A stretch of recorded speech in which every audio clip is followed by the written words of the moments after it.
Good morning বন্ধুরা, কেমন আছো সবাই? আশা করি সবাই খুব ভালো আছো। আমিও ভালো আছি। আমার এক আকাশ স্বপ্ন চ্যানেলে তোমাদেরকে অনেক স্বাগত আর ভালোবাসা জানিয়ে আজকের ভিডিওটা শুরু করছি। আজকে হলো সানডে, তবে আজকের দিনটা আমার কাছে হ্যাপি সানডে নয়। কারণটা কি সবটাই তোমাদেরকে বলবো, তার জন্য পুরো ভিডিওটা দেখতে থাকো। এখন বাজে বেলা 12টা, আর এখন আমি স্নান পুজো কমপ্লিট করে একটু নিজে রেডি হয়ে নিচ্ছি। রেডি হয়ে যাচ্ছি আমার প্রিয় জায়গায়। সেটা কোথায় বলো তো? রান্নাঘর। তো চলো তোমাদেরকেও নিয়ে যাই। তো এই যে দেখো, আমি না স্নান করতে যাওয়ার আগে সব কিছু কেটে কুটে রেডি করে রেখে গেছিলাম। আলু কেটে রেখেছি, চাল ভিজিয়ে রেখেছি, এদিকে পেঁয়াজ কেটে রেখেছি, আর আজকে রান্না করব হচ্ছে উচ্ছে কুমড়ো ভাজা, তো সেটাও কেটে রেখেছি। আর এদিকে চিকেনটা ম্যারিনেট করে একদম রেডি করে রেখে দিয়েছি। তো চলো এবার রান্নাটা করা যাক। তো এই যে রান্নাঘরে চলে এসেছি, এবার ঝপাঝপ করে রান্নাটা বসিয়ে দেব। তো একটা গ্যাসে আমি কড়াই বসিয়ে দিলাম, উচ্ছে কুমড়োটা ভাজা করে নেব আগে, আর আরেকটা গ্যাসে ভাত বসিয়ে দিলাম। আর রবিবার মানেই তো জানো যে একটু দেরি করে ঘুম থেকে ওঠা হয়। প্রত্যেক রবিবারই আমি ভাবি জানো তো, যে সকাল সকাল একটু কাজকর্মগুলো করে অন্যান্য দিনের মতো তাড়াতাড়ি করে রান্না বান্না সব কিছু কমপ্লিট করে তারপরে পরের দিকটা মানে আমি পুরো রেস্ট নেব।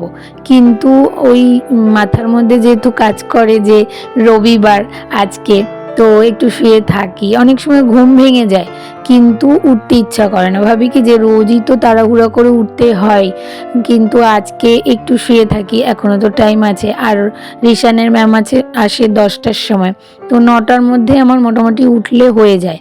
ব্রেকফাস্ট রেডি করে ওকে খাইয়ে দিলেই তো হয়ে যায়, তারপরে ও বসে পড়ে আঁকতে। তো সেই কারণেই কি করি, একটু লেট করে উঠি।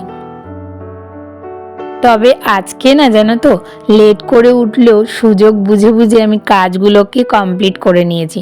অন্যান্য রবিবার কি হয়, ওই দেরি করে উঠি বলে না বুঝতে পারি না কোনটা আগে করব কোনটা পরে করব, এটা করতে গিয়ে ওটা দেরি হয়ে যায়, এরকম গন্ডগোল হয়ে যায়।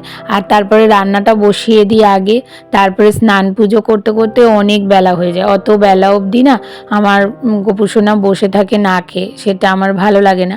তার জন্য আজকে একদম সুযোগ বুঝে বুঝে কাজগুলোকে গুছিয়ে নিয়েছি। আর তার জন্য সকালবেলা না আজকে ক্যামেরাটা অন করিনি, ভাবলাম একটু বেলা থেকেই তোমাদের সাথে শেয়ার করব সব কিছু। তো এই জন্য স্নানটা পুজোটা করে নিয়ে তারপরে এই যে এখন রান্নাঘরে ঢুকলাম। এখন কি বলতো, আমার নিশ্চিন্ত, কোনো মানে তাড়াহুড়া করে আজকে আর রান্না করতে হবে না। এখন যা টাইম আছে আমি খাওয়ার সময়ের আগে আমি রান্না কমপ্লিট করে নিতে পারবো। বাদ বাকি কাজগুলো তো আমার কমপ্লিট হয়ে গেছে, এটাই নিশ্চিন্ত। আর এইদিকে দেখো আবার রোদ উঠেছে। এই একটু আগে এমন জোরে বৃষ্টি হয়েছে, পুরো রাস্তা ভিজে গেছিল। আবার দেখো যা রোদ উঠেছে, পুরো রাস্তা শুকিয়ে কাঠ হয়ে গেছে। দেখে মনে হচ্ছে বৃষ্টি হয়েছিল। আর এত বৃষ্টি হয়েছিল যে বারান্দা পুরো জলে জল হয়ে গেছিল। জানি না দেখে বোঝা যাচ্ছে কিনা, পুরো এখনো অল্প অল্প জল রয়েছে জানো তো। কিন্তু ওইদিকের আকাশটা দেখো, রোদ উঠছে আবার মনে হচ্ছে মেঘ করছে। আর আমি জানো তো এদিকে স্ট্যান্ডটা নামিয়ে নিয়ে আসলাম বৃষ্টি হয়েছে দেখে, যে স্ট্যান্ডের মধ্যে জামা কাপড় মেলে রাখবো, কিন্তু রোদ দেখে বাইরে মেললাম, আর জামা কাপড় মেলার সাথে সাথেই দেখছি কি আবার কেমন যেন কালো হয়ে আসছে। কোথায় সানডের দিন একটু আনন্দ করে খাবো দাবো ঘুরবো ফিরবো, তা না, এই বৃষ্টি নিয়ে একবার জামা কাপড় মেলো একবার জামা কাপড় তোলো, এই করে যাচ্ছি। তো যাই হোক, এদিকে আমার উচ্ছে ভাজাটা হয়ে গেছে, তাই এটা নামিয়ে দিলাম। তবে ওই দিকে আমার চোখ রয়েছে জানলার দিকে সব সময়ের জন্য, যে বৃষ্টিটা নামছে কিনা, কারণ জামা কাপড়গুলো আবার আনতে হবে তাহলে ঘরের মধ্যে।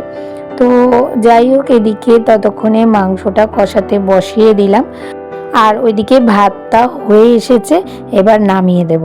তো ভাত নামিয়ে ওইদিকে মাংস কষাতে বসিয়ে দিয়ে ভাবলাম যে শশাটাকে কেটে ফেলি, কারণ খাওয়ার সময় আবার ভুলে যাব, তো তখন আবার শশাটা খাওয়া হবে না, পড়েই থাকবে, রনু বলবে যে শশা আনলেই আমার শুকিয়ে যায়। তো সেই জন্যই শশাগুলোকে এখন কেটেই নিলাম। তবে আজকে না একটু স্টাইল করে কেটেছি জানো তো। আর শশা কাটার সাথে সাথেই ওইদিকে আমার শশা চোর চলে এসছে, ওই দেখো, দেখেছো? মানে কেটে সারতে পারি না। এই যে শশা কলা এত খেতে ভালোবাসে, মানে বলার মতো না। তো যাই হোক, এইদিকে আমার চিকেন রান্না কিন্তু একদম রেডি হয়ে গেছে। এখন ওই কালকে যে আমি মশলাটা বানিয়েছিলাম, দেখালাম তোমাদেরকে, সেই মশলাটা দিয়ে দিচ্ছি। আজকে না জানো তো, মাংসটা একদম সিম্পল করে করেছিলাম, কিন্তু এই মশলাটা দেওয়ার পর এর টেস্টটা এত ভালো হয়ে গেছে যে সবাই চেটে পুটে খেয়েছে। তো এইদিকে আমার রান্নাবান্না কিন্তু একদম কমপ্লিট।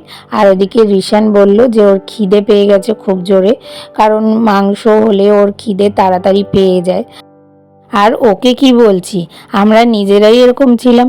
যেদিনকে মা কিছু স্পেশাল রান্না করতো বা পছন্দের কোনো খাবার করতো, সেদিনকে যেন খিদেটা তাড়াতাড়ি পেয়ে যেত আর মনে হতো যে কখন মা খেতে দেবে। আর জানো তো, আমার বাবা যে কোনো ধরনের বড়া পকোড়া এগুলো ভাজতে খুব ভালো পারে। তো যেদিনকে ওরকম ধরনের কিছু করবে, সেদিন আমার বাবারও তাড়াতাড়ি খিদে পেয়ে যায়। আর রিশানের সাথে সাথে এদিকে ওর দাদুকেও খেতে দিয়ে দিলাম, তারপরে আমরা দুজনে খাবো। আর ততক্ষণ চলো, আমার একটা পার্সেল এসছে, সেটা তোমাদের সাথে শেয়ার করি। এটা একটা স্টোরেজ বক্স। এটা তুমি স্টেশনারি জিনিস রাখতে পারো, মানে ধরো যে কোনো পেন পেন্সিল বা ছোটোখাটো যেসব কাগজপত্র থাকে সেগুলো রাখতে পারবে। এটা 2টো তাকের। তো এটা আমি রিশানের বইয়ের তাকে রাখার জন্য কিনেছি। অনেক জিনিস আছে যেগুলো ওখানে এলোমেলো হয়ে পড়ে আছে, তো সেগুলোকে গোছাবো, তবে কালকে গোছাবো। কিভাবে গোছাই অবশ্যই তোমাদের সাথে শেয়ার করব। আর আমাদের বাড়িতে জানো তো, আমরা সবাই মিষ্টি খেতে খুব ভালোবাসি। আর এরকম মাংস ভাত খাওয়ার পর যদি একটু মিষ্টি বা দই হয়, বেশ ভালো লাগে, তাই না বলো? আর তার জন্য না রনু প্রত্যেক রবিবার করে এরকম দই বা মিষ্টি কিছু নিয়ে আসে। আজকে মিষ্টি দই নিয়ে এসেছে এরকম বাটিতে বাটিতে করে, তো সেটাই এখন সবাই মিলে খাবো।